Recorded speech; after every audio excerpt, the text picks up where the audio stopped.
On est pris en otage le vendredi. Tu ne sais pas quoi faire. Tu as ton boulot et en même temps tu as le Jumu'ah. Tu vas le Jumu'ah et tu sors de le Jumu'ah, il est 14h30. Tu dois rentrer au boulot à 14h. Tu fais quoi? Tu mens. Tu arrives, tu dis à ton patron, à ton responsable qu'il y a eu des bouchons, tu as raté le métro, tu lui mens. Regardez, on est parti prier Dieu pour nous élever et cette prière nous pousse à mentir pour nous justifier. Tout ça pourquoi? Vous savez pourquoi? Parce que on ne veut pas tenir compte du contexte et comprendre notre religion de manière intelligente. Si on faisait le Jumu'ah à 12h30 et on la termine à 12h45, 15 minutes, pourquoi blatérer blabla pendant 1 heure? Et en plus, c'est que de la redondance et c'est le paradis il est beau, l'enfer il est pas beau. Ben, je le sais. Il n'y a aucune plus-value intellectuelle, encore moins spirituelle. Mais c'est à nous, le peuple, de faire bouger les choses et de sortir de cette léthargie religieuse qui pousse, écoutez bien, non pas les musulmans, à un moment donné, à pratiquer leur religion de manière, là je vais être fort, vous êtes prêts? Hypocrite. Oh Allah, il y a beaucoup de gens, vous savez ce qu'ils me disent? On va le Jumu'ah parce qu'on n'a pas le choix.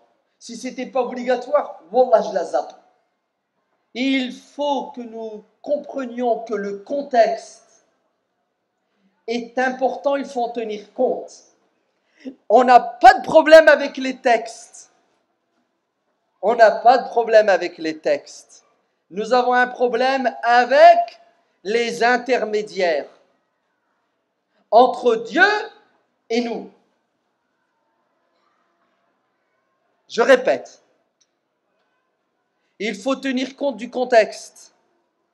On n'a pas de problème avec le texte. Nous avons un problème avec les intermédiaires entre Dieu et nous. Je vais vous donner la preuve.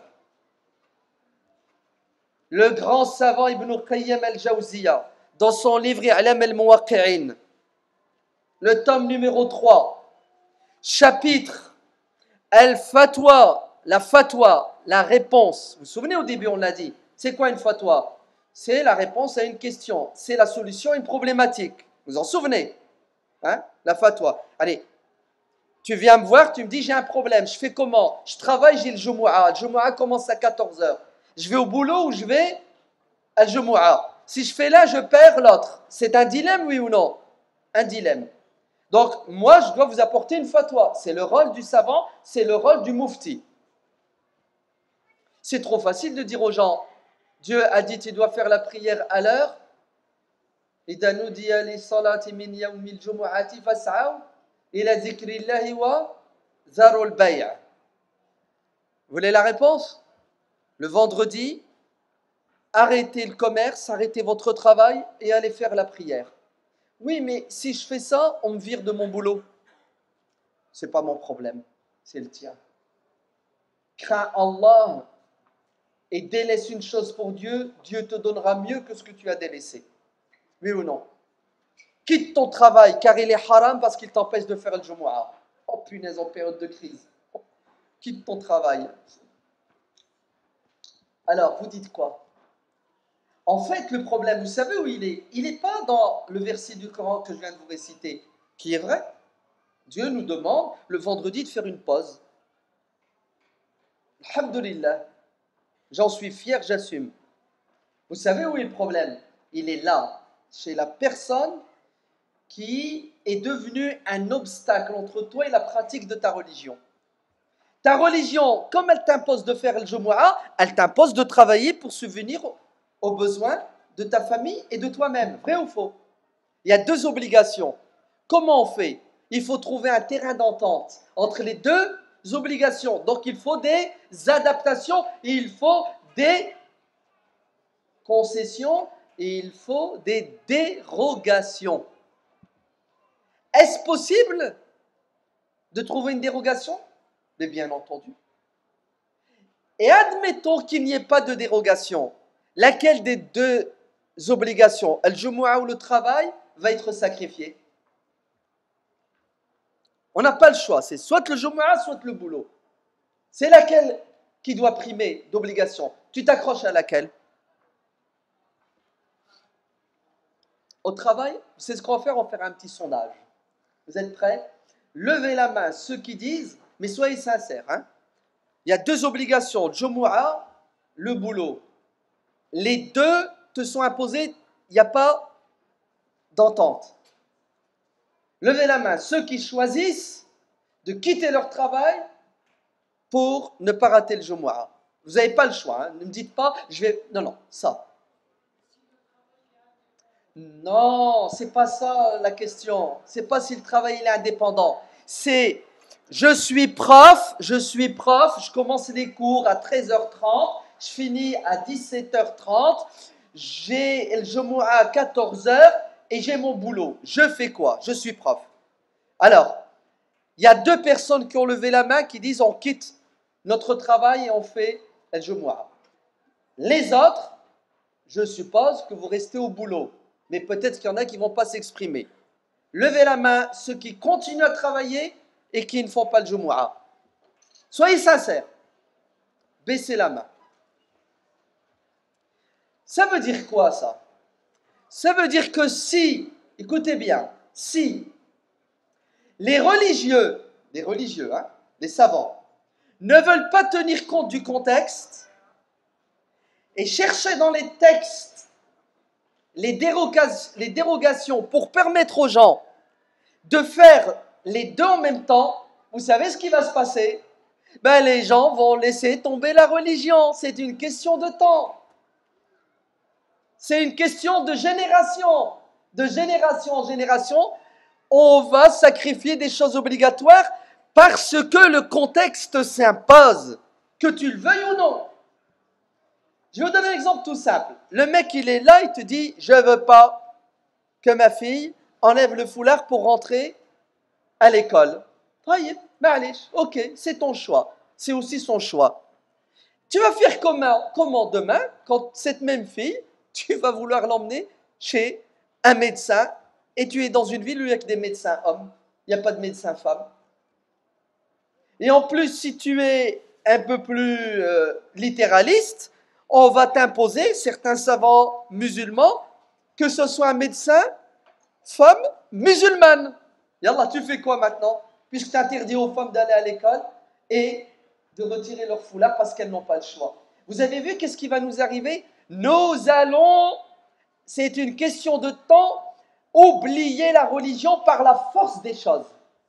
Et nous allons faire le haram et le haram deviendra naturel.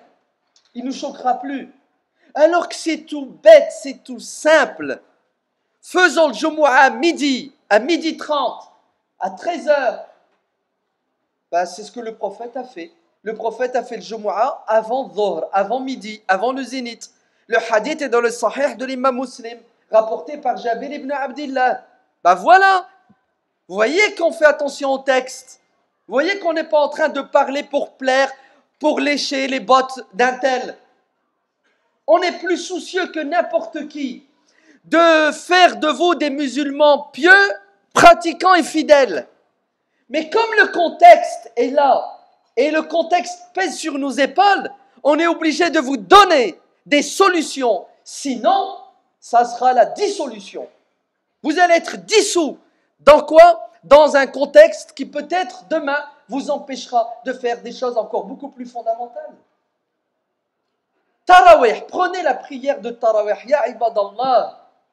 Tous les imams devraient dire, cette année 2016, il n'y a pas de Tarawih à la mosquée.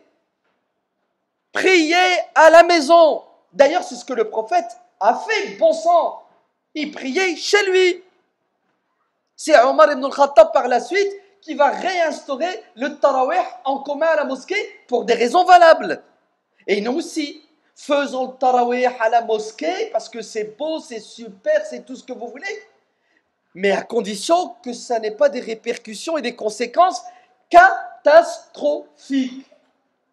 Est-ce que vous entendez ce que je suis en train de dire? C'est catastrophique. Non, je retire le mot. C'est criminel. Nous sommes en train de tuer cette religion Parce que nous poussons les gens à la détester, à la craindre, à en avoir peur. Attendez, quand même, il y a des limites, subhanallah. Wallah, j'ai fait une khutbat al-Jumu'ah l'année dernière et ça fait mal au cœur. Discours du vendredi, le vendredi 31 mai. Comme c'est le dernier vendredi du mois de mai, en France, on a ce qu'on appelle la fête des voisins. Donc j'incite les gens, je fais un rappel sur le bon voisinage, accueillez vos voisins, partagez avec eux un verre de thé. Très bien. Je finis mon discours. Il y a quelqu'un qui frappe à la porte de la mosquée. Je veux voir l'imam. Bon, vas-y. Bonjour monsieur, personne de 65 ans. C'est ce qu'elle me dit? J'en ai marre. J'en ai marre. T'en as marre de quoi? Des dealers, des voleurs, des violeurs. J'en ai marre de vous, les musulmans pratiquants. Vous qui faites le Jumu'ah. C'est comme ça tous les vendredis avec vous. Je dis, monsieur, c'est quoi le problème? Il dit, j'ai rendez-vous à 14h chez le dentiste. À 13h30, je sors de chez moi. Je veux aller chez mon dentiste et je trouve une voiture stationnée devant. Et vous me faites ça tous les vendredis. Vous bloquez mon garage. Quand je veux sortir, je ne peux pas. Et je suis parti voir la mairie pour me plaindre du stationnement sauvage. Je suis parti voir la police et personne ne réagit. Alors je suis venu vous voir, vous l'imam. Est-ce que vous pouvez faire quelque chose? Voilà, ça m'est arrivé l'année dernière, le vendredi. Comment voulez-vous que cette personne ne devienne pas islamophobe? J'excuse pas, hein. Je ne justifie pas l'islamophobie. Mais je condamne au nom de ma religion une pratique de la religion qui ne tient pas compte du contexte et des conséquences de certaines pratiques qui n'ont pas lieu d'être à ce moment donné dans ce contexte. Et c'est quoi le problème? De faire le maghrib avec l'Isha et de rentrer chez soi et de faire tarawih à la maison. Chacun pour soi, Dieu pour tous. C'est quoi le problème? Peut-être que ça n'arrange pas les imams, car le mois de Ramadan est un mois de bénédiction. Oh punaise, il est méchant. Oh là là. Tu vas nous priver du mois de Ramadan? T'as pas vu tous les gens qui viennent? Mais c'est un problème justement, tous les gens qui viennent. T'as pas encore capté que c'est un problème? Vous n'avez pas encore compris que pendant que vous faites la prière, vos gosses sont dans la rue autour de la mosquée en train de jouer au ballon? Regardez, je vous raconte des choses que je vois. Oh là, j'ai surpris des enfants sortant de la mosquée dans une ville en France après ma conférence à 1h du matin en train de jouer aux cartes en dessous de la fenêtre d'un pavillon. Et leurs parents sont dans la mosquée en train de prier. Pourquoi est-ce qu'on ne veut pas tenir du contexte et apporter des dérogations? Je vais m'arrêter ici, s'il vous plaît. Je vais vous conseiller de lire un livre. Non, je vais vous supplier de lire ce livre. Pitié, lisez-le. Achetez-le. Et Allah ibarak fikum, lisez-le. Oubliez... pardon Farid. Oh, je fais dire une bêtise. J'ai dit oubliez tous les autres livres. Non, non, non. Les livres qui sont ici, prenez-les parce que jamais vous trouverez ces prix-là. Mais s'il vous plaît, Allah ibarak fikum, il existe le livre, je l'ai vu. Lisez-le. Et vous m'enverrez un mail pour me dire tu m'as arnaqué, tu m'as dit de lire un livre, c'était n'importe quoi, Allah, je vous le rembourse. Mais soyez sincères, hein. Ouais, ne m'arnaquez pas. Mais je suis sûr que vous allez l'acheter, vous allez le lire et vous allez m'envoyer un mail pour me dire merci. Enfin, on est à l'aise, car nous avons des réponses aux questions du quotidien. Enfin, je me sens bien dans ma pratique de ma religion. Enfin, je suis libre. La religion était un fardeau. Vous savez, tout ce que je suis en train de vous dire, ce sont des expressions qu'on m'a dites. Qu'on m'a dit, des gens m'ont dit, Barakallahu fik, j'ai écouté ta conférence, t'as dit ça, tu m'as libéré. Je te remercie. J'avais un problème avec mes prières à l'heure, je rentrais le soir, je faisais 4 prières ensemble, c'était de la gymnastique et j'en avais marre de prier et parfois pendant une semaine je priais pas. Ça parle à certains. Ah ouais. Alors que c'était tout bête, vous savez quoi? Tu fais Dohr avec l'Asr. Voilà, contexte, tu es à l'école, tu es au boulot, tu rassembles Dohr avec l'Asr, le Maghrib avec l'Aïcha, c'est léger, c'est fait en temps et en heure. Vous allez acheter ce livre, vous allez le lire, vous allez l'étudier. Écoutez bien, il s'appelle Fatwa contemporaine. Réponse contemporaine. À quoi? À des problèmes contemporains, à des questions contemporaines. Achetez ce livre, s'il vous plaît, lisez-le. Tout ce que je vous dis là, c'est dedans. Ouais. Vous allez voir. Question. Je vis tel problème. Et la réponse de ce savant, non, c'est pas un savant. Excusez-moi, je me suis trompé. La réponse du savant des savants. Eh oui, c'est pas n'importe qui, c'est pas un savant. C'est le savant des savants.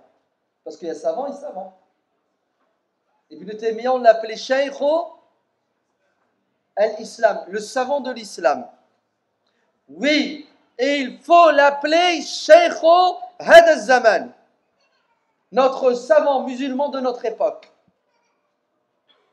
Qui ne veut pas dire qu'on dénigre les autres, hacha. Mais lui, il a le courage, ouais, d'aller jusqu'au bout de tous ces principes. Achetez son livre, lisez-le. Mais vous allez rater pas mal de choses. Moi, son livre, je l'ai en arabe, 5 volumes. Vous, il est qu'un seul volume en français. En fait, ils ont fait une sélection, un choix de ces fatwas. Ils vous ont donné les principales essentielles et vous allez rater 4 volumes en espérant qu'ils seront traduits bientôt. C'est bon, vous allez l'acheter? Qui ne va pas l'acheter? Levez la main. Une personne. On va faire une collecte, ouais, pour lui offrir, m'skin. Donc, c'est bon, vous allez l'acheter, hein? Ah, je vais vous le dire. Non, n'ayez pas peur. Je vais vous le dire. Mais avant de vous le dire, je conclus. Le grand savant Ibn Qayyim al-Jawziyya a dit dans son livre I'lam al-Muwaqqi'in, le volume numéro 3, chapitre La fatwa change en fonction de l'époque, du milieu et des circonstances économiques, politiques, culturelles. Vous avez compris? L'adaptation au contexte. Ibn al-Qayyim dit Ash-Shari'atu, la religion musulmane, la voie tracée par Dieu, kulluha est par essence adlun, justice, rahmatun, miséricorde, hikmatun, bon sens et intelligence, wa maslahatun, l'intérêt de l'humain, son bonheur et son bien-être. Et tout ce qui est contraire à la justice, au bon sens, ouais, tout ce qui est contraire à la sagesse, tout ce qui est contraire à l'intérêt de l'homme est contraire à la religion, même si certains religieux prétendent le contraire. Vous avez compris? Même si certains religieux disent que c'est ça l'islam, alors que c'est illogique, alors que c'est contre la justice, alors que ça va contre le bon sens et mon intérêt. Le problème, il est chez qui? Il est chez des religieux qui ont une mauvaise compréhension de la religion. Pourquoi est-ce que certaines religions ont une mauvaise compréhension de la religion? Parce qu'ils ne connaissent pas le contexte. Ainsi, ils restent dans le texte, et le texte, quand vous le prenez à la lettre, parfois il entre en conflit avec la réalité, le contexte, et ça pousse les gens à quoi? À ne pas pouvoir pratiquer la religion ou à la pratiquer dans la difficulté. Le livre que je vous recommande d'acheter et de lire ce soir, vite fait, bien fait, c'est les fatwas de Cheikh Youssouf Al-Qaradawi. Hafidahullah, que Dieu lui donne longue vie et que Dieu vous bénisse et vous donne la force de rester musulman jusqu'à la fin de vos temps. Protège vos enfants de toute forme d'égarement qu'il nous donne la sincérité dans nos paroles et nos actes, et qu'il fasse que nous mettions en pratique ce que nous disons. Wallahu alam wa alhamdulillahi rabbil alamin. Wassalamu alaikum wa rahmatullah wa barakatuh.